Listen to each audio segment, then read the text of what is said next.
ভিডিওর শুরুতেই আপনারা যে শক্তিশালী স্পার্কটি দেখছেন, এটি একটি হাই ভোল্টেজ আউটপুট। এখানে আমরা লো ভোল্ট ডিসি থেকে হাই ফ্রিকোয়েন্সি ব্যবহার করে খুব উচ্চ ভোল্টেজ তৈরি করেছি। এই প্রজেক্টে ব্যবহার করা হয়েছে একটি PWM মডিউল, যার অপারেটিং ফ্রিকোয়েন্সি প্রায় 60 কিলোহার্টজ। এই হাই ফ্রিকোয়েন্সির পিউম সিগন্যাল মসফেট এর মাধ্যমে সুইচিং করে।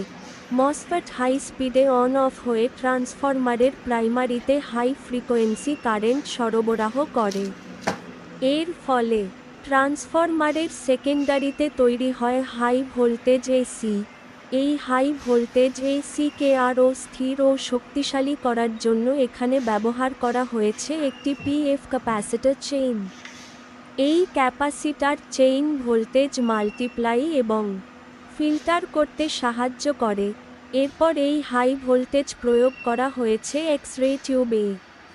এক্স-রে টিউব সঠিকভাবে কাজ করার জন্য খুব উচ্চ এবং স্টেবল ভোল্টেজ প্রয়োজন হয়, যা এই সার্কিটের মাধ্যমে অর্জন করা সম্ভব হয়েছে। ফাইনাল আউটপুটে আমরা দেখতে পাচ্ছি একটি ক্লিয়ার এবং শক্তিশালী হাই ভোল্টেজ ডিসচার্জ, যা এই পুরো সিস্টেমের সাফল্য প্রমাণ করে। উচ্চ ভোল্টেজ নিয়ে কাজ অত্যন্ত বিপজ্জনক। এই ধরনের প্রজেক্ট শুধুমাত্র অভিজ্ঞ ব্যক্তি এবং যথাযথ সেফটি ব্যবস্থা নিয়ে করা উচিত।